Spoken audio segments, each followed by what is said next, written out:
Buenas tardes, bienvenidos al seminario, que en relación con la importancia de la ESG y siguiendo con otras actividades que alrededor de este tema de la ESG hemos estado proponiendo durante este año, os proponemos comenzar hoy. Hemos hablado en seminarios anteriores de la importancia de los objetivos ESG y de su integración para los gestores de activos, instituciones de inversión colectiva y de fondos de pensiones. Hemos hablado también de la importancia de la ESG para los propietarios de los activos, para los propietarios últimos de los activos que están gestionados por gestores profesionales. La sesión de hoy es una sesión de espectro mucho más abierto, porque lo que tratamos es de llevar al caso general, no al de aquellas sociedades o de aquellos tenedores de activos que ya están especializados en una actividad que les es reservada.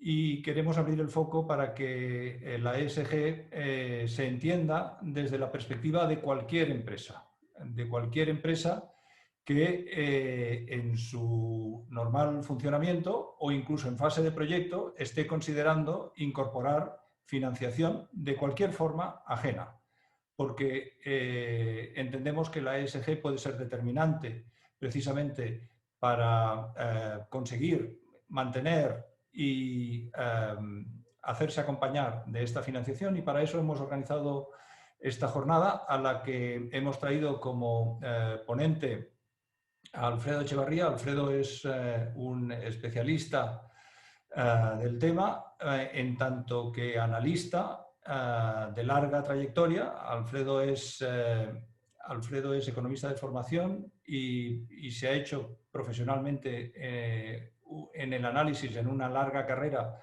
empezada en una de las antiguas sociedades de bolsa de Mas Solera, en Benito y Monjardín, y seguida después en distintas responsabilidades en lo que hoy es el grupo BBVA, 10 años en Small and Mid Caps, en compañías medianas y pequeñas, y 10 años dirigiendo el análisis de renta variable de la casa.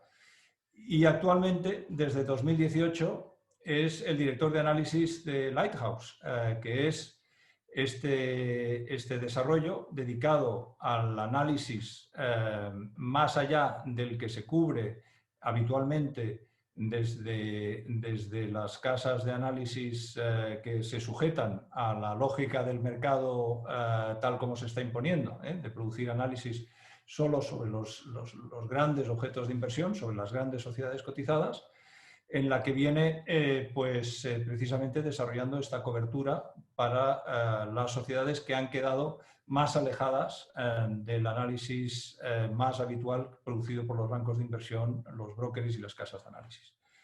Yo, sin más, le paso la palabra a Alfredo Echevarría, simplemente anunciando que al final de la sesión tendremos una posibilidad de responder a preguntas. Intentaremos reservar al menos 10 minutos para responder a preguntas que puedan surgir durante esta presentación. Y además le daremos también la oportunidad a Eduardo Ansaldo, presidente ejecutivo de la Bolsa de Barcelona, de valorar la sesión, de valorar su utilidad y un poco su continuidad en el programa de actividades que llevamos desde el Instituto, desde la delegación catalana, en este caso del Instituto Español de Analistas Financieros, y desde las bolsas y desde el grupo BME. Y sin más, Alfredo, por favor, adelante con tu exposición. Muchas gracias, Cyrus. Bueno, como ha comentado Cyrus, la idea hoy no es hablar de análisis fundamental, sino que es hablar de análisis ESG, entendido como una realidad de análisis emergente, nueva. Es verdad que no tan nueva, pero que desde luego en los últimos 4 o 5 años claramente ha explotado. Y el título de la presentación está hecho a intención, es es decir, o intentar coger por las solapas, si se me admite el término coloquial, a las compañías, especialmente a las compañías que por tamaño, quizás lejanía del mercado, situación de no cotización, como ha mencionado Cyrus, ahora nos estamos dirigiendo a todo un espectro de compañías que van más allá de lo cotizado, pues desde mis zapatos de analista fundamental con experiencia, sobre todo en el mundo cotizado, y de analista con experiencia en análisis fundamental clásico, digamos que se aproxima a la realidad ESG quizás con una mirada nueva y más limpia, o sea, sin condicionantes. Es decir, por qué, bajo mi punto de vista, cualquier compañía, grande o pequeña, cotizada o no, debe ver el ESG como un asunto de vital importancia, dice el título de esta presentación, ¿no? Entonces, la presentación va a pivotar, un momento, aquí está, sobre, digamos, tres partes, vamos a decir, si queremos romperla. Primero, explicar por qué el ESG ha surgido, o sea, de qué hablamos cuando hablamos de ESG.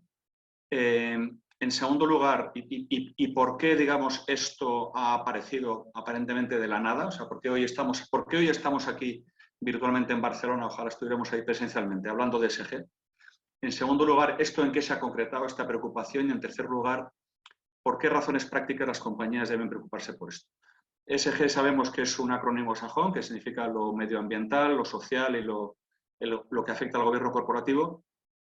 En lo que a mí afecta, como cuando me acerco a esto, lo que traslado es una idea simple, y se ha convertido en una mirada, una manera nueva de mirar las compañías. Los analistas fundamentales y en general el mercado, ¿vale? Como mencionaba antes, tanto Cyrus como yo, procedemos del mundo del análisis, o es lo que hemos tenido, digamos, en la cabeza tradicionalmente, que era, si se mete el término sajón, era un análisis cash flow driven, es decir, que el cash flow o la generación de cash flow y su impacto en las compañías es lo que marcaba la manera en que se opinaba de ellas, ¿no? Yo hoy veo el ESG como algo que es un amasijo de cosas, lo medioambiental, lo social, el gobierno corporativo, que en sí mismas son muy heterogéneas, que se han agrupado bajo un paraguas que quiere decir lo que no es cash flow y que afecta al modo en que las compañías son vistas hoy. Por lo tanto, hay una nueva manera de mirar las compañías. ¿Esto por qué ha surgido?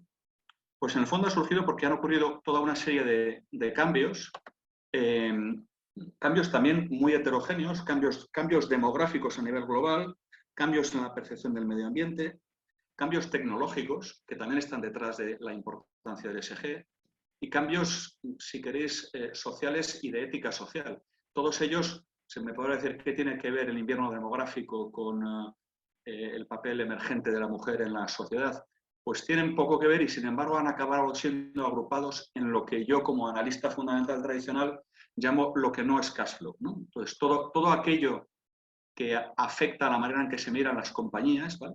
Por tanto, cotizadas y no cotizadas, es decir, todo lo que es empresa y la manera en que es contemplado, hoy es diferente porque hay una serie de cosas que han cambiado y que han hecho que, uno, las necesidades de los consumidores estén muy condicionadas por la sostenibilidad hoy. Dos, que las industrias se estén adaptando rápidamente a los cambios que se producen en los consumidores. Tres, que los consumidores demanden inversiones responsables tanto por parte de gobiernos como por parte de compañías. Y finalmente, que todo ello derive en que el inversor final, tanto el retail como el institucional, yo creo que al día de hoy todavía más, siendo punta de lanza el institucional que el retail, tome en cuenta todo esto anterior a la hora de decidir dónde pone su dinero. Es decir, que esto que es el ESG, que es una realidad heterogénea y que aparentemente ha surgido de la nada, pues no ha surgido de la nada. O sea, ha surgido de una serie de cambios globales que al final han acabado afectando a la manera en que las compañías se relacionan con el mercado. Siguiente paso, y en el fondo estamos pasando muy rápidamente sobre una realidad muy compleja, pero todo esto que he dicho antes, que es un acrónimo que agrupa cosas muy heterogéneas, que se genera porque hay cambios, digamos, bruscos en diferentes ámbitos de la sociedad y de la economía a la cual se adaptan consumidores y empresas, esto ha generado una agenda política que es, mirándolo de abajo arriba o de lo más grande a lo más pequeño, pues Primero, una Agenda 2030 de la ONU, es una agenda esencialmente global que se plasma en los 17 Objetivos de Desarrollo Sostenible conocidos. Esa agenda, digamos, tiene traslación en lo que a nosotros nos afecta también a la Unión Europea, ratificación de los acuerdos de París y otros acuerdos, digamos, de índole similar, que lo que hacen es dar traslación a la agenda global al ámbito europeo. Y finalmente, lo que más nos importa, que son cambios legislativos prácticos, ¿no? Que buscan esencialmente, en mi opinión, dos grandes cosas, ¿no? La primera es, buscan reorientar los flujos de capital al desarrollo sostenible, es decir, buscan que el dinero vaya allí donde se percibe que hay más sostenibilidad. Y dos, buscan que las compañías aporten una información que hasta ahora no aportaban.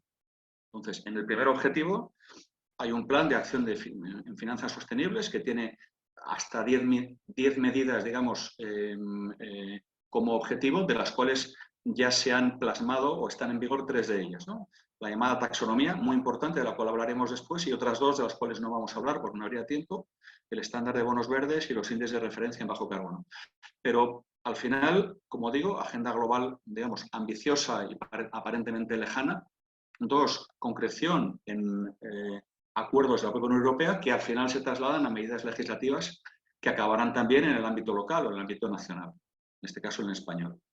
El plan de acción de finanzas sostenibles, que al final lo que persigue es que los fondos o el capital se ubique allí donde hay más sostenibilidad, y hablaremos ahora de la taxonomía, qué es lo que significa eso, como medida que persigue, digamos, concretar ese objetivo, y en segundo lugar, que las compañías cambien la manera de reportar, o más que cambiar, complementen su reporte financiero clásico, estos financieros que conocemos de toda la vida, por un reporting nuevo, ¿no? Que es la llamada información no financiera, ¿no? Que también está regulada y que ya es de aplicación en España, ¿vale? Entonces, a partir de aquí vamos a tocar estos dos temas por separado. Uno es la manera de reportar, que cambia o que es complementada por una manera de reportar nueva, y en segundo lugar, la taxonomía, ¿no? En cuanto a la manera de reportar, un segundo. O sea, normativa que ya obliga a las empresas españolas, está puesto intención, es decir, esto es algo que no es algo que vaya a venir mañana, sino que ya está aquí, y donde destacan los llamados estados de información no financieros, ¿no?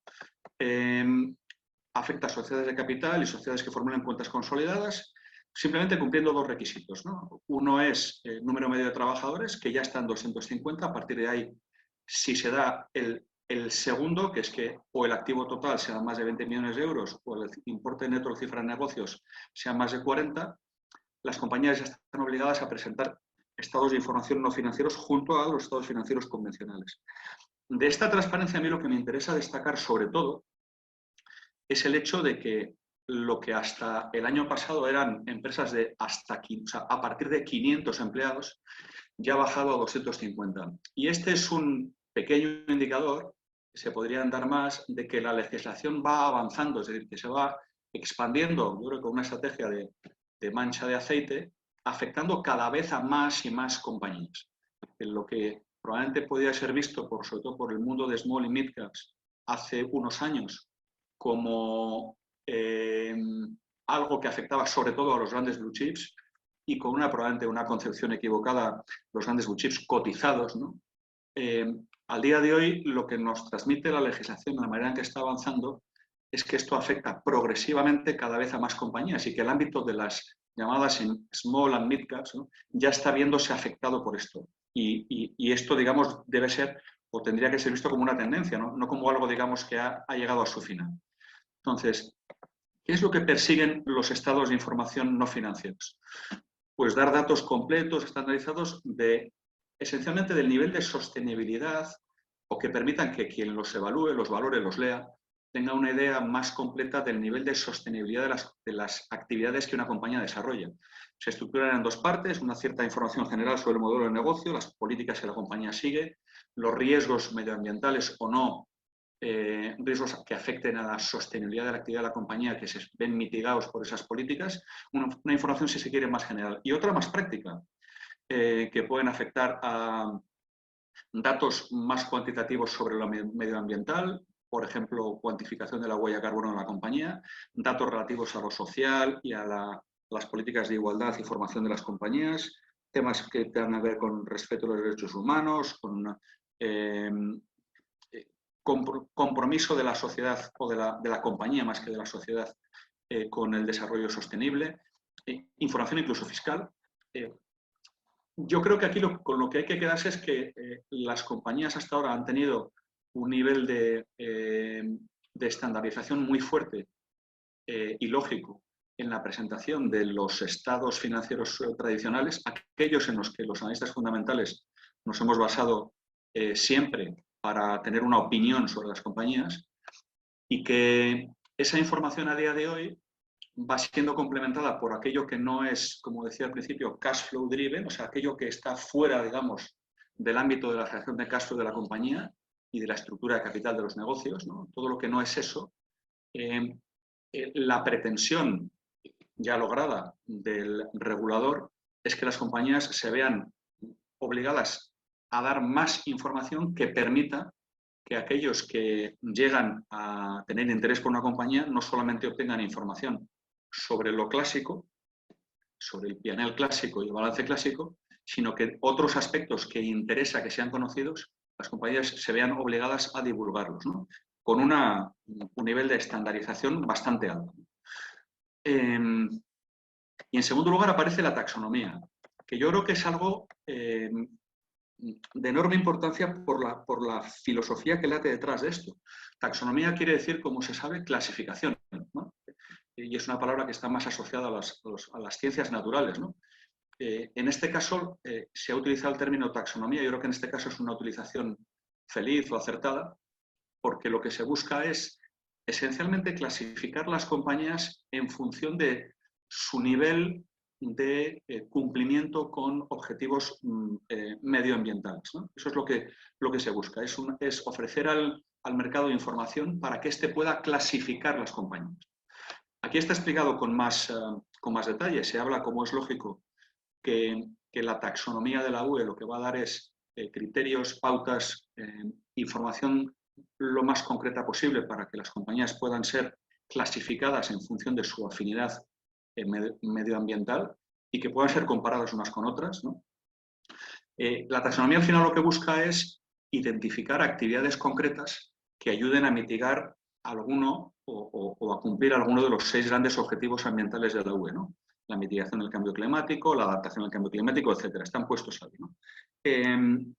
Aplica a las mismas compañías a las cuales se aplica la directiva de información no financiera, es decir, lo que hemos visto antes. Al día de hoy, compañías esencialmente de más de 250 trabajadores que cumplan determinadas condiciones en cuanto a volumen de activos o cifra de negocio, y ya son aplicables en cuanto a los 2 primeros objetivos, ¿vale? Los de mitigación y adaptación al cambio climático ya son aplicables desde 1 de enero del año 2022, es decir, que se publicarán o se empezará a publicar la taxonomía, ya veremos en la práctica qué es eso, a partir del año 22 con información a estados financieros cerrados 21, y el resto de objetivos se desplazan 1 año. Se van a publicarse a partir de 1 de enero del 23 con datos o estados financieros del año 22. Entonces, aquí, ¿de qué es lo que estamos hablando? Pues actividades de la taxonomía, es decir, que el regulador define una serie de actividades que considera que son afines o que facilitan el que alguno de los objetivos climáticos de la UE, alguno de esos 6 objetivos, se vea cumplido con más facilidad o ayuden a su cumplimiento. Por lo tanto, se definen actividades concretas para cada uno, en este caso, para 2 objetivos que son los que se han trabajado ahora. Como decía antes, los otros 4 están en proceso de regulación y conoceremos el contenido de las actividades que se ven afectadas en el próximo año, porque a partir de enero del 23 ya tendrán que ser publicadas. Pero al final, el regulador define para el objetivo de mitigación del cambio climático qué actividades de las compañías considera que contribuyen a ello, ¿no? A partir de ahí, las compañías al final tienen que decir en cuáles de esas actividades están presentes. La compañía tendrá que decir si de esas actividades definidas con precisión por el regulador, ellos se dedican a 2, 3, 5 o 10 de esas actividades. Tendrán que ser actividades que estén dentro de la lista y tendrán que ser actividades que no dañen otros objetivos, esencialmente. Luego hay otros requisitos que están puestos en la presentación, pero esencialmente son esos. Y una vez dicho esto, lo que se le pide a la compañía es que diga de esas actividades que se considera que son, entre comillas, verdes, que en el fondo es lo que se busca, o lo que persigue el regulador, lo que se va a preguntar a la compañía es que diga cuál es su nivel de ingresos, OPEX o gastos operativos, EBITDA e incluso CAPEX, destinados a esas actividades. De tal manera que, en conclusión, el lector de esa información pueda cuantificar cuál es el nivel de afinidad medioambiental de la compañía. Pues tendremos compañías que tengan estén presentes en un gran número de actividades tasadas por el regulador, a las cuales se le preguntará qué parte de sus ingresos y evita, por tanto, qué parte de su margen operativo y de su inversión está destinado a esas actividades, de tal manera que el lector de esa información pueda llegar a una conclusión cuantitativa. Esto es para mí es lo que es más relevante, es decir, que al final el lector de la información de la taxonomía va a tener la capacidad, la posibilidad de cuantificar cómo de cerca o lejos está una compañía concreta de contribuir al medio ambiente o cómo será capaz de cuantificar en qué medida la actividad de una compañía es sostenible. No estaremos hablando al final de algo meramente cualitativo, donde pensemos que una compañía por dedicarse a energías renovables es muy verde o muy sostenible, y una compañía dedicada a la química básica no lo es, sino que al final, y yo creo que esta es una iniciativa positiva, lo que se hace es aterrizar esto en números, ¿no? Y definir qué cosas se consideran afines a unos objetivos concretos previamente definidos, los objetivos de sostenibilidad de la UE, qué actividades contribuyen a eso, cuáles no, y luego se le preguntará a la compañía que nos diga qué parte de su P&L, en el fondo, ¿vale?, o de su generación de cash flow, si metemos el CAPEX, está afectando a esas actividades que se definen como las buenas o las más positivas, ¿no? Muy interesante también el hecho de que ya haya usuarios que estén obligados a utilizar la taxonomía, es decir, que al decidir tengan que ser, tengan que justificar sus decisiones de inversión en base a esto, ¿no? Y previsiblemente sabemos o previsiblemente intuimos que estos usuarios que al día de hoy deben atender a la taxonomía van a ser cada vez más. Es decir, que igual que se actuaba en mancha de aceite con las compañías, haciendo que cada vez más compañías tengan que presentar estados de información no financiera o atender a la taxonomía, pues muy probablemente los usuarios serán cada vez mayores, no los usuarios opcionales, sino los usuarios obligatorios. Pongo aquí la taxonomía hablando en plata. O sea, ¿por qué es tan importante para todas las compañías? Primero, porque es de aplicación inmediata. En segundo lugar, porque cada vez es de aplicación creciente, cada vez a más compañías. Porque afectará cada vez a más actividades. Al día de hoy estamos con 2 objetivos, pero pronto estaremos en los 6 y por lo tanto habrá más actividades afectadas. Porque es un modo de objetivar lo verde. A mí es lo que más me llama la atención como analista fundamental, es que al final siempre hemos pensado que hay actividades verdes o no verdes de una manera muy intuitiva, pero la taxonomía al analista le ofrece o le pone la muleta de algo que le gusta mucho, que es la cuantificación o la objetivación de aquello que le va a servir para valorar. Y la taxonomía permite eso. Va a permitir cuantificar la evolución de las compañías, se va a poder saber en función de la taxonomía cómo de sostenible era la actividad hace 2 años, hace 1. Hoy las compañías podrán, evidentemente, plantearse objetivos de cumplimiento medioambiental a futuro, ¿no?, y cómo va a evolucionar ese porcentaje. Va a permitir estandarizar y comparar, cosa que también es muy interesante porque a la hora de la selección de activos o a la selección de objetivos de financiación por parte de los financiadores, se va a poder saber cuál es en función de parámetros regulados, cuál es el nivel de sostenibilidad de cada uno de los negocios. yo escuchaba, o más bien leía estos días, unas declaraciones de Elena Viñes, que ha sido nombrada hace pocos días consejera de CNMV, con una experiencia tremenda en el mundo de la sostenibilidad, que decía que, creo que la frase literal era: las compañías con alta huella al carbono tendrán muy difícil el acceso al capital en el futuro. Bueno, es una frase extremadamente contundente.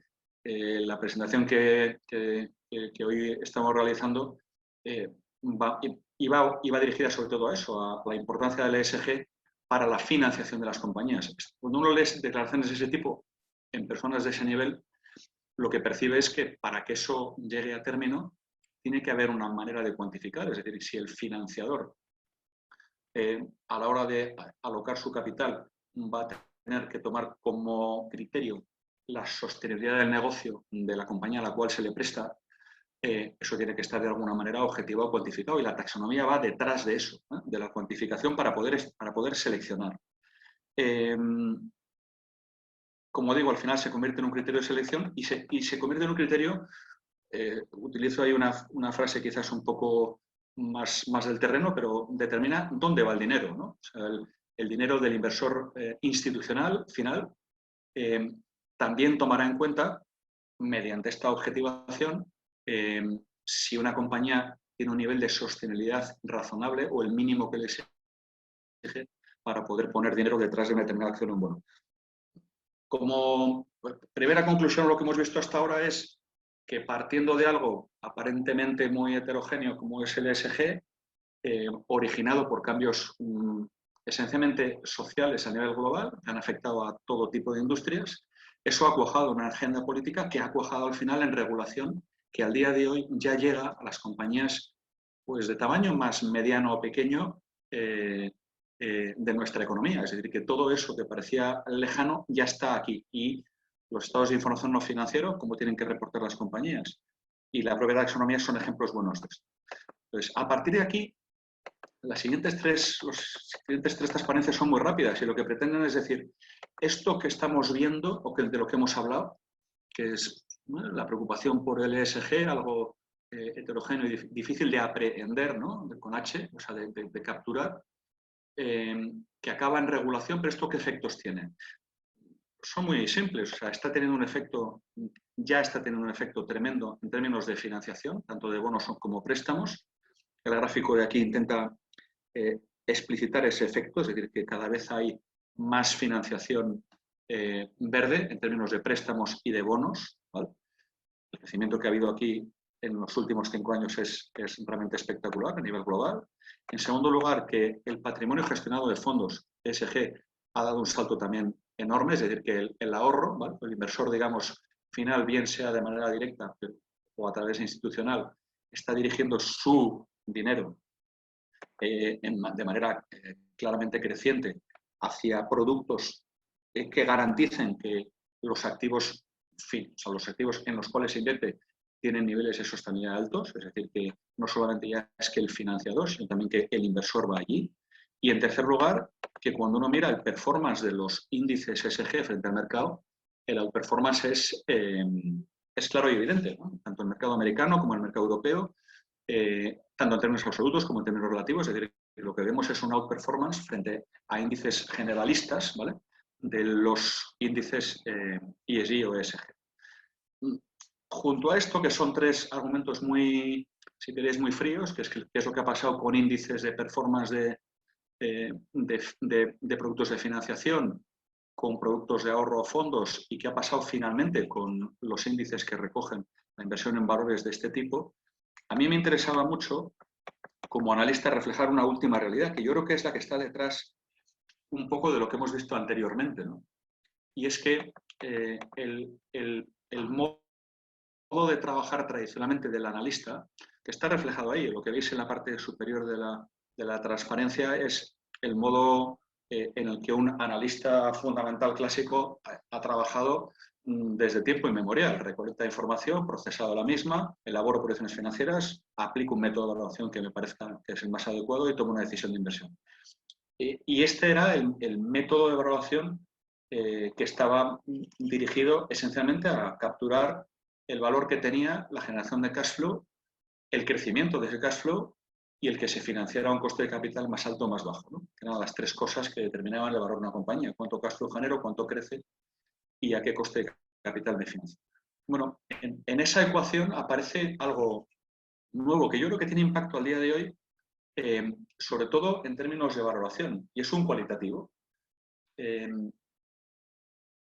Uno puede decir, ¿y ese cualitativo cómo se está incorporando? Yo pongo ahí al final una frase de intención que digo lo que explicaría parcialmente la performance de los índices ESG que hemos visto en el slide anterior. Al final yo creo que lo que está viendo es una cierta prima, porque el cash flow que se genera es el que es, y lo que ese cash flow vaya a crecer, pues es lo que es, ¿no? Y sin embargo yo puedo bonificar o penalizar una compañía a la hora de descontar el flujo. O sea que yo creo que al día de hoy ya está habiendo una incidencia obvia a la hora de preferir unos valores respecto a otros. Probablemente una incidencia que yo creo que probablemente dé hoy palos de ciego, porque al no estar la taxonomía plenamente implementada, la cuantificación de lo verde o no verde que es un negocio no es tan sencilla. Pero yo creo que al final a donde vamos es a que los dos mundos, que parecen dos mundos divergentes, como son el fundamental y el análisis ESG, acabarán siendo en algo vasos comunicantes, porque se tendrá que incorporar también, al analizar de manera más tradicional una compañía, el hecho de que hay una preferencia por un determinado tipo de valores y no por otros, ¿no? Y esto, digamos, es algo que no es tan nuevo. Cuando en España tuvimos la salida a bolsa de las primeras compañías de renovables, especialmente de fabricación de equipos para energía renovable, hablo de principios de los años 2000, ya en ese momento hubo yo creo que una prima en valoración simplemente porque había una demanda, ¿vale? Una preferencia del inversor por ese tipo de activo y eso generó valoraciones más altas, ¿no? De que no es un fenómeno tan extraño, pero que yo creo que ahora probablemente vaya a dar un paso adelante ayudado o facilitado por lo que hemos visto antes, ¿no? Por el hecho de que la taxonomía va a dar herramientas cuantitativas que van a permitir hacer eso, ¿vale? Que es conectar los dos mundos más fácilmente, que por lo tanto la valoración también recoja estos aspectos, ¿no? La siguiente idea es una idea de lo que uno encuentra cuando llega a un mundo como el del ESG, ¿vale? Desde un mundo como es el del análisis fundamental, que está mucho más estandarizado y lo que se percibe es que hay un nivel de estandarización pues muy bajo al día de hoy. Es decir, que al día de hoy no hay un modo único de reportar, o sea que los modos de reportar son muy abiertos.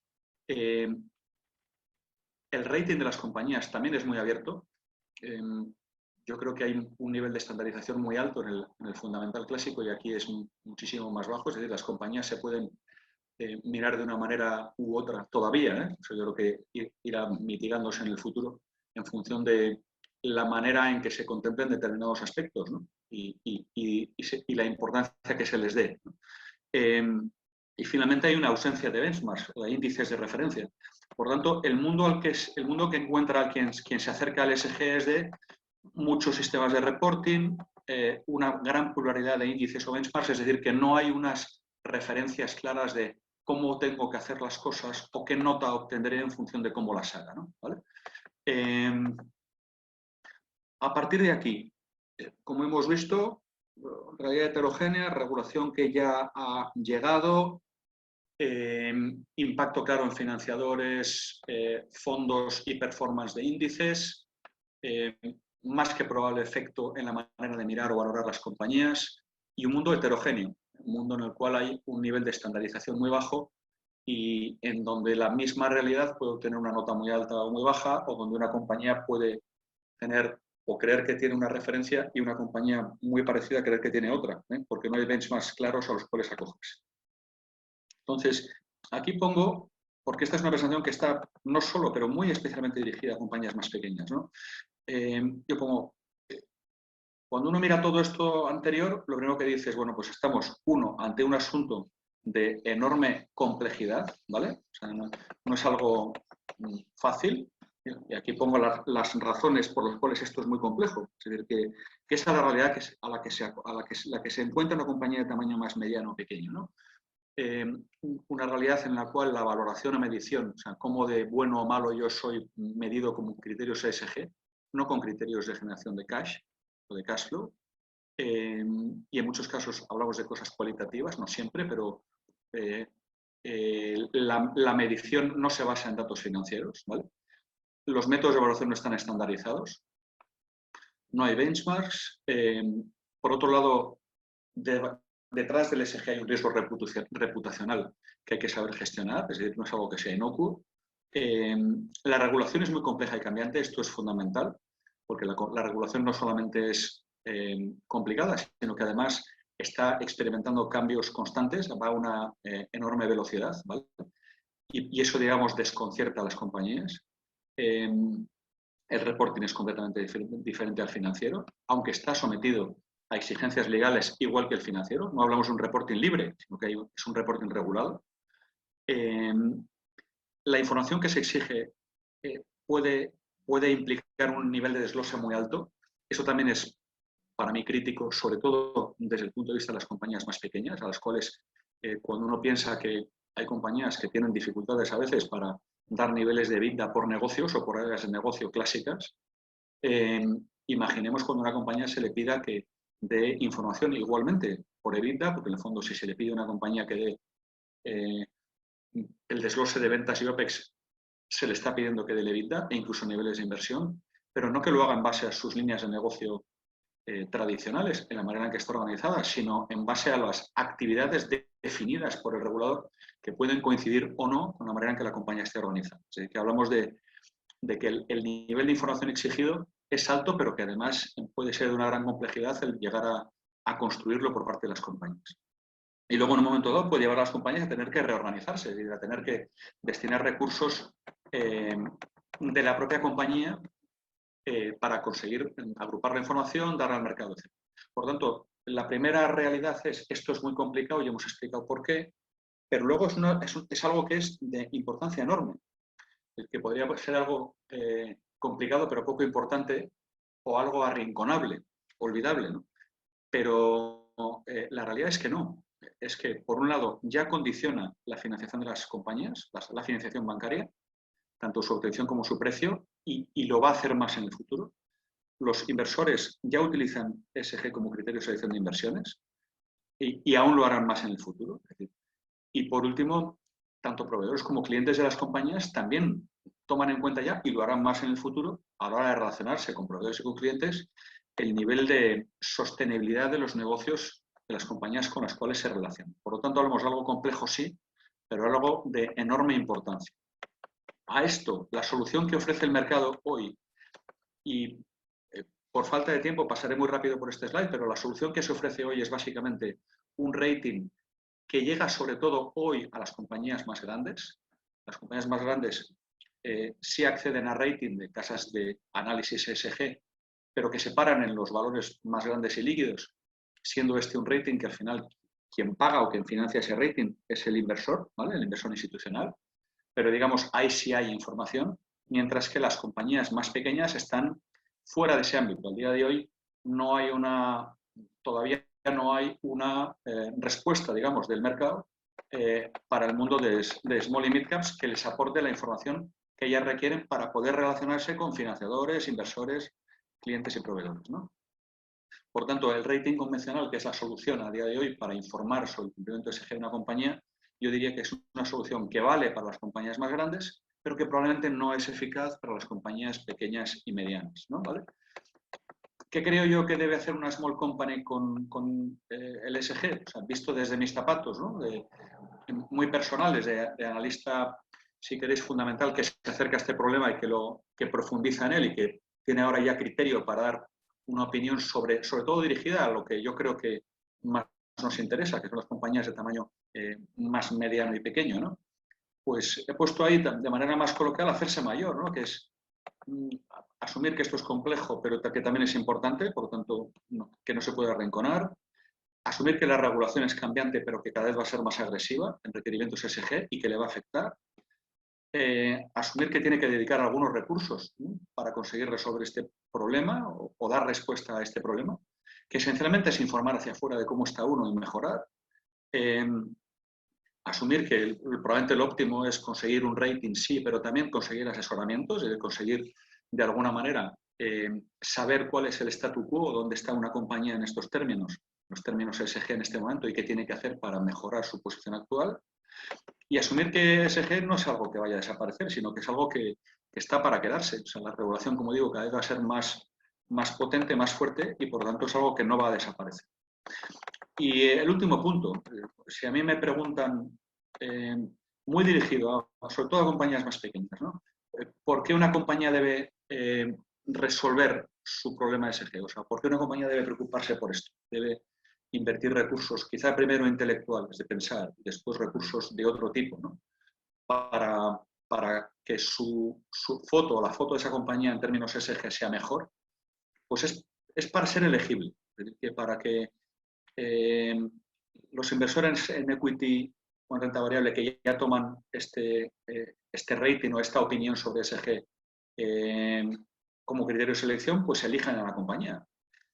Para que los que financian y que deciden a dónde va su dinero, bien sea en términos de bonos o préstamos, pues que también elijan a la compañía en la cual uno está, para que los bancos y financiadores hagan lo mismo, para que los clientes y proveedores que lo toman como un indicador de credibilidad elijan mi compañía, es decir, para ser elegible, o sea, para que a mí, entre muchas, y como un criterio de selección, me escojan, ¿no? Ese es el último punto, ¿no? Es decir, que cuando uno elabora o hace esto, pensando en compañías más pequeñas,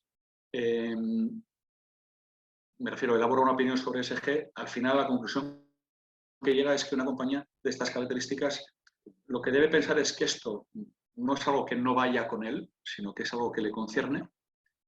Y en segundo lugar, que puesto que le concierne y es importante, lo que le interesa es ponerse manos a la obra para conseguir ser elegido por todos aquellos que van a tomar ESG como criterio de selección.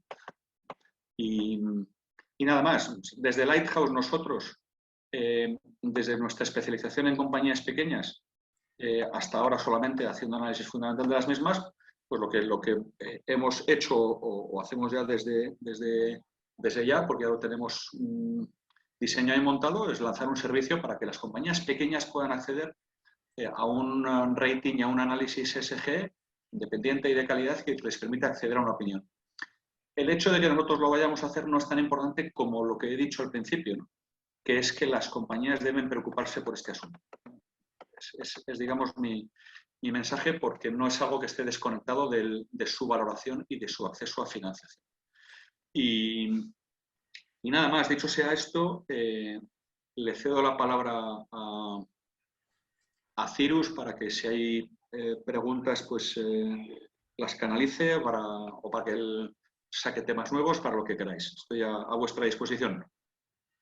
Muchísimas gracias por una exposición tan ajustada a tiempo, teniendo en cuenta la amplitud del tema. Muchísimas gracias, Alfredo. Gracias a vosotros. Es un prodigio recorrer tanto contenido en tan breve tiempo. Yo animo a los que están participando en esta jornada a que nos hagan llegar sus preguntas. Les pido por favor que lo hagan a través del chat que tenemos abierto. Y algunas tenemos de algunos adelantados que se han dirigido directamente a mí con preguntas. Te has referido a un comentario de Elena Viñes, que es una especialista en el desarrollo ESG. Hemos vivido además esta semana algunos anuncios de algunas grandes gestoras que respecto de la elegibilidad para cualquier tipo de activo, ya sean activos representativos del capital como representativos de la deuda de las empresas, se planteaban en determinadas fechas estar fuera de algunas actividades consideradas sensibles desde el punto de vista ESG, ¿no? No sostenibles, sí. Sí, por ejemplo, el ejemplo de la minería del carbón o de la comercialización de productos del tabaco, que son dos casos de dos anuncios recientes que he podido seguir. En este aspecto es evidente que la nota ESG por hacer la analogía Es fundamental. con la fundamental, pero también con la que se está a utilizar para calificar la sostenibilidad de los productos de inversión, que tienen por tanto detrás una gestora, un fabricante que acredita esa calificación. ¿En qué medida tú crees que los ratings ESG se pueden mover entre ese verde oscuro de los fondos de inversión que tienen un propósito ESG y ese marrón oscuro, si se me permite la expresión, pues por ejemplo de estos sectores de actividad cuyo capital y cuya deuda, pues para algunos inversores ya tiene esa calificación de inelegible a partir de una fecha concreta, ¿no? Vamos a cubrir todo ese espectro, es decir, nos podemos encontrar con ratings ESG tan extremadamente discriminantes cuando estamos hablando de la empresa en general. Vamos a ver, yo creo que los vamos a encontrar, sí. Porque si tú dices que va a haber calificaciones muy, muy positivas de algunas compañías y más negativas de otras, yo creo que es el sentido de tu pregunta. Digamos, ¿vamos a poder contemplar esa realidad? Yo creo que sí.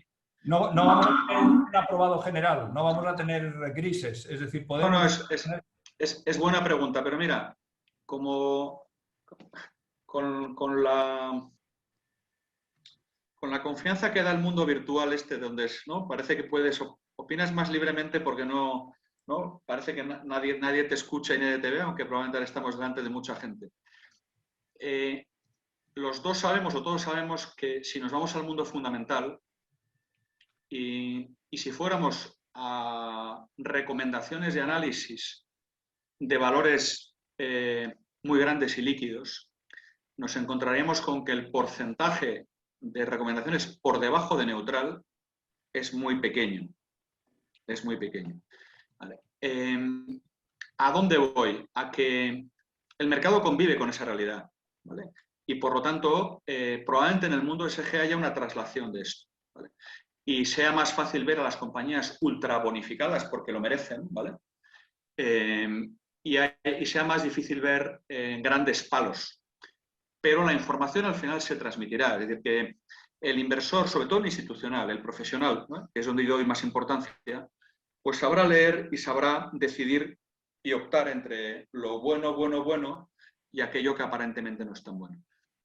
Segundo comentario que quiero hacer, por tanto, si tu pregunta es, ¿al final va a haber información para poder decidir? Que entiendo que es el trasfondo de la pregunta. Correcto. Mi respuesta es sí. También digo que cuando uno ve ESG, la gente se queda sobre todo con la E. ¿Vale? O sea, que hay una preferencia por lo verde. Y, por ejemplo, todo el mundo de la taxonomía va dirigido a lo verde, a medir lo verde y a cuantificarlo. Pero también creo que habrá un punto de cierta compensación y el término ESG quizás en eso es acertado, porque te encontrarás con compañías que, por el tipo de actividad que desarrollen, difícilmente pueden tener una nota alta, porque la actividad en sí misma no es consustancial con lo verde, pero que son necesarias y que a lo mejor en términos de afinidad con lo social o en términos de gobierno corporativo son brillantes. ¿Vale? Y eso, digamos, lleva una cierta compensación. ¿Vale? Por tanto, yo creo que al final el hacer ratings no se va a reducir a lo verde, o sea, yo creo que tendrá que ser algo más holístico, ¿vale? O sea, que comporte más factores. Y en segundo lugar, que yo creo que los inversores van a disponer de la información igual que hoy les ocurre, ¿vale? Igual que cuando hoy un inversor institucional se pregunta, ¿esta compañía cuánto genera y cuánto crece? Tiene respuesta para eso. Van a tener la información que les va a permitir juzgar con su lente ESG si una compañía le interesa o no. Otro tema aquí muy interesante es que con independencia, yo creo que más importante que los ratings es la información. El otro día hablaba con un inversor hablando de, por ejemplo, lo que vamos a hacer nosotros, ¿no? Que es hacer análisis ESG compañías más pequeñas. Pero el punto de la conversación pivotaba en de dónde proceden los datos, ¿vale? Entonces yo le decía, los datos en nuestro caso proceden de contacto directo con la compañía, por lo tanto el dato es fiable. Yo creo que ahí el inversor va a acabar teniendo acceso a datos fiables de cómo realmente es cada compañía y con esos incluso construir su propia opinión, como ocurre hoy en inversión institucional, que le pueden decir que una cosa está barata, pero al final el DCF lo hace él y puede decidir si la compañía le interesa o no le interesa. Es decir, que va a disponer del armazón o de la batería de datos necesarios para poder construir su opinión y bonificar unas compañías, penalizar otras. Tenemos 3 preguntas más que vamos a intentar cubrir brevemente para no excedernos del tiempo. Adelante. Y no son fáciles. La primera pregunta que tenemos es la de uno de nuestros participantes que se interesa por la criticidad de los criterios ESG en una operación corporativa, en una operación de M&A. Y nos pide impresiones al respecto y si existe alguna referencia, alguna bibliografía, alguna práctica generalmente aceptada que sea relevante en este contexto. Si existe bibliografía no la conozco, pero me abro a buscarla, vamos, yo no, o a preguntar, porque yo creo que si existe se podría rastrear. O sea, a mí lo que yo sí he buscado, o sea, y no he encontrado al día de hoy son criterios de incorporación de lo ESG a la valoración tradicional, ¿vale? Esa es la razón de que yo en la presentación me tiré un slide donde deslizara una idea que hoy día tiene una concreción no fácil, que es decir, en la prima de riesgo de equity o en la beta de la compañía, que son los dos elementos que yo tendría para incorporar una valoración, eso cómo se hace. Y eso yo no lo he encontrado. Yo lo que tengo simplemente en esto es una intuición, ¿vale? Que al día de hoy, cuando yo miro el performance de acciones agrupadas en índices seleccionados con criterios ESG y outperformance, la única manera que tengo de justificarlo, ¿vale? Un outperformance tan sostenido, me refiero, es que está habiendo un bonus a esas compañías en valoración. Si tú me preguntas por si esos factores son críticos a la hora de una operación corporativa, yo entiendo que deben ser igual de críticos que para la compra de un número pequeño de acciones. No debería ser diferente. O sea, si en un caso afecta, es el que yo he puesto sobre la mesa, eso no era una operación corporativa, no era comprarse el control de una compañía. El que adquiera el control, algo que no hubiera hecho hace 10 años, que es mirar la huella de carbono de la compañía, probablemente hoy tenga que mirarlo porque sabe que al final en la valoración de lo que compra dentro de 10 años afectará y por tanto hoy debería tomarlo en cuenta. Ese sería mi criterio. Yo creo que ha quedado claro. Tenemos una segunda pregunta que es mucho más práctica, que es, nos preguntan, en el caso de una mediana compañía que puede sentir que no está en disposición de asumir el coste de someterse a un rating ESG, ¿qué puede hacer para acercarse a definir unos objetivos y a cumplirlos en el ámbito de la ESG? Yo contestaría de dos maneras. La primera es que el cumplimiento de la información requerida por los estados de información no financiera, aunque no le afectaran, es decir, aunque por número de empleados, volumen de activos y cifra de negocio quedara fuera de ese ámbito, el imponerse o el autoimponerse, el disponer de este nivel de reporte, opcionalmente, eso es, bajo mi punto de vista, altamente positivo. Primero, porque probablemente le acabe llegando el agua, ¿vale? Al día de hoy está fuera de él y le acabará llegando. Y en segundo lugar, porque es un ejercicio de transparencia excelente. Y en segundo lugar, lo que debería hacer es, le afecte o no, porque hemos visto que los niveles necesarios para ser afectado por la taxonomía son los mismos que el estado de información no financiero, yo lo que haría sería autoexaminarme en términos de taxonomía, igual que en una compañía más pequeña, ver si los niveles de actividad requeridos para el cumplimiento de los objetivos medioambientales de la UE, yo estoy dentro de ellos y en función de eso si sería capaz de reportar niveles de ingresos, EBITDA, OPEX y CAPEX de esas actividades. Y en función de eso, automedirme, ¿vale? Y decir, en esos términos taxonómicos, igual que si le preguntan a Telefónica será capaz de contestar con mucho rigor porque dedica recursos a ello, Yo lo que debería hacer es ser capaz de contestar en los mismos términos y decir yo, en este porcentaje, soy sostenible. Es lo que yo haría. La segunda manera de contestar es más comercial por mi parte, me veo obligado a ello. Es decir, que Lighthouse, a quien pertenezco, cuando propone un servicio de este tipo, es muy poco costoso. Es decir, que nosotros lo que vamos a proponer es una manera de hacer rating de la compañía y asesorarlas, ¿vale? Sin que yo entiendo que lo económico sea una barrera. Pero esto puede ser percibido como un argumento más comercial, que no lo es, ¿vale? Lo primero sí que es una respuesta objetiva, que es que si la compañía se adapta incluso a aquello que no le afecta, ya está aproximándose a una mejor nota ESG. Yo es lo que haría, vamos. Y en cualquier caso, añado yo, tus coordenadas a efectos de tomar contacto con Lighthouse vendrán incluidas Están en la presentación. El que quiera, pues estoy abierto a hablar con quien quiera. Muy bien. La siguiente pregunta vuelve sobre lo que ha sido materia de alguna sesión anterior y es, en tu opinión, ¿qué es lo primero que tendría que hacer una gestora para empezar a integrar el análisis ESG en su proceso de toma de decisiones de inversión, sabiendo que hoy cuenta con ratings ESG que le dan lecturas muy distintas para un mismo objeto de inversión? Pues yo creo que probablemente lo que tendría que hacer es un paralelismo con el fundamental, donde en contextos en los cuales la opinión fundamental sobre compañías es divergente, como sabemos, eso no es tan infrecuente, la compañía o la gestora debería desarrollar capacidad in-house dentro para poder actuar críticamente con la información que recibe, separar el polvo de la paja y tener capacidad para desarrollar su propio criterio. O sea, yo en esto, Cyrus, veo que hay yo veo mucha simetría en muchas cosas entre el mundo fundamental y el ESG, siendo dos disciplinas que tienen poco que ver, pero que cuando uno lo analiza, pues uno siempre dice, oye, yo si tengo que tomar decisiones de inversión más ajustadas, ¿qué tendría que tener? Pues tendría que tener seniority en los analistas in-house, tendría que tener expertise sectorial idealmente porque me permitiría decidir mejor. ¿Eso afectaría a ESG? Claro que sí, claro que sí. Claro que sí. O sea, no son dos cosas completamente diferentes.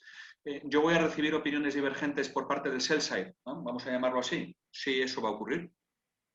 Yo podré ser un tomador de la opinión o poder tener una relación, digamos, equiparable con el analista del sell side, tensar la cuerda y tensar la cuerda a las compañías a la hora de demandar información de las compañías, porque al día de hoy las gestoras, sobre todo las gestoras más potentes, lógicamente se sientan con la compañía y le demandan directamente información.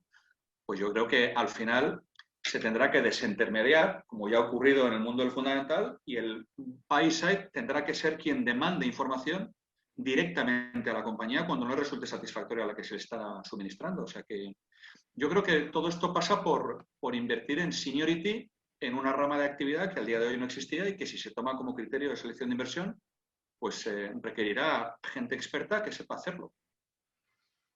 Muchas gracias. Frente a lo que hemos vivido hasta ahora.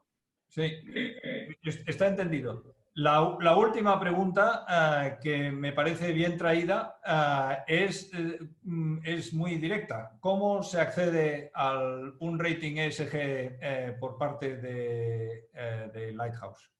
¿Cómo se accede? Pues hablando conmigo, entrando en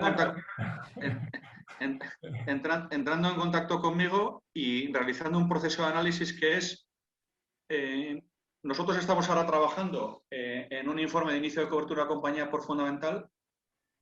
Al final, la elaboración de un rating ESG de una compañía, nosotros hemos diseñado una metodología, yo creo que muy robusta, con estándares internacionales, asesorados por una de las Big Four, para tener una herramienta para atacar el problema de procesar los datos y opinar. Y lo que haremos será lo mismo que haríamos por fundamental, que es entrar en contacto con la compañía, requerir información directamente de ella y a partir de ahí alcanzar una opinión y entregarla. O sea, no es ningún arco de iglesia. Y es un proceso que es, en mi opinión, más corto que el de, en nuestro caso, ¿vale?, que el de elaboración de una opinión fundamental si quieres, de una compañía que no conoces, ¿no? O sea, lo que todos conocemos que es un informe de inicio de cobertura, que es acercarte desde cero a una compañía y acabar emitiendo una opinión sobre la misma, es algo que es más laborioso en lo fundamental, yo creo, que en lo ESG. También me interesa decir que cuando yo he dicho al principio, no al principio, durante la presentación, que yo creo que al día de hoy las compañías más pequeñas no tienen una respuesta del mercado cuando quieren recibir una opinión sobre su grado de cumplimiento de criterios ESG, una de las razones es que el sistema está montado, entre comillas, para Telefónica o para Iberdrola o para Apple, o sea, para compañías muy grandes que tienen recursos suficientes para buscar la información dentro, para prepararla, y que por lo tanto esa demanda exhaustiva de información no les satura. Nosotros lo que hemos hecho ha sido pensar en la manera de dar un rating sensato, juicioso y robusto de compañías que no están tan preparadas para eso, pero que tienen el derecho, ¿vale?, a ser evaluadas, ¿no? Pues la respuesta a lo que has preguntado es hablar conmigo. Queda clarísimo. Queda clarísimo y te vuelvo a dar las gracias por A vosotros por la oportunidad. Por contestar de manera tan eficaz a las preguntas que te hemos hecho llegar. Y Vale. sin más que recordar que el tema ESG para el Instituto Español de Analistas Financieros es el tema fuerte este año, que vamos a seguir con actividades relacionadas con la llegada, instalación, revolución ESG en todos sus aspectos. Vamos a intentar ir encontrando modelos de impacto de la ESG y modelos de uso de la ESG en próximas sesiones. Y por tanto, seguid atentos a las actividades que os propone el Instituto, porque vamos a estar intentando acompañar a nuestros asociados en esta necesaria actualización en materia de ESG. Y dicho esto, le paso la palabra a Eduardo Ansaldo, otra vez presidente ejecutivo de la Bolsa de Barcelona, para que él proceda a su buen entender respecto del cierre de nuestra sesión de hoy. Gracias. Adelante. Muchísimas gracias, Cyrus. Yo, en primer lugar, tengo que darle las gracias a Alfredo por su clarísima exposición. Realmente es difícil hablar de estos temas ESG con palabras llanas que llegue realmente al público en general. Eso en primer lugar. En segundo lugar, me gustaría destacar que esta iniciativa de Lighthouse es una iniciativa del Instituto de Analistas Financieros y que de alguna manera viene apoyada por el Grupo Bolsas y Mercados Españoles. Lo digo porque eso de alguna manera es una garantía en cuanto a la metodología y a la formalidad que se da en todos los análisis que se pueden hacer con Lighthouse. A mí se me quedan 2 o 3 mensajes muy claros. El cumplimiento de objetivos Lighthouse es algo que ha llegado aquí para quedarse, que hoy por hoy afecta sobre todo a las grandes compañías, pero que es algo que poco a poco creo que se va a ir extendiendo a las medianas y pequeñas empresas. Con lo cual esto para ellas puede ser, hoy en día para una pequeña empresa, el poder digamos, garantizar el cumplimiento de uno o alguno de los objetivos ESG puede ser un elemento que le permita acceder a una mejor financiación. Estoy hablando no solo de financiación a través del mercado de capitales, sino financiación bancaria, emisión de deuda o incluso buscar inversores institucionales o particulares que hoy en día se están fijando mucho en cumplimiento de estos objetivos medioambientales. Por otro lado, quiero destacar Lighthouse pretende establecer un estándar de metodología para medianas y pequeñas empresas. Y eso para mí es algo importantísimo, porque hoy por hoy el análisis de las grandes casas de análisis pues queda muy lejos de la pequeña o mediana empresa en general. Y por último, simplemente deciros que desde el Grupo Bolsas y Mercados y Bolsa Barcelona estamos encantados de haber podido colaborar con la delegación catalana del Instituto y con Alfredo Echevarría en todas estas sesiones divulgativas y en ofrecer servicios que pueden ser de utilidad en general al mundo empresarial. No estamos ya hablando del mercado bursátil en general, sino al mundo empresarial y en este caso al entorno empresarial catalán. Que muchas gracias por la oportunidad, ha sido fantástico. O sea que lo único malo es no haber podido estar hoy en Barcelona. Eso es una verdadera pena. Espero tener otras oportunidades de poder ofrecerte foros de este tipo para el servicio que ofrecéis desde el instituto. Vale. Muchísimas gracias, Eduardo y Cyrus. Muchas gracias a los dos. No, gracias a todos, gracias a nuestros participantes y sin más dilación cerramos esta jornada de hoy y, como decíamos hace un rato, seguid atentos a nuestras convocatorias. Hasta pronto. Adiós. Hasta pronto. Muchas gracias. Saludos. Adiós. Adiós.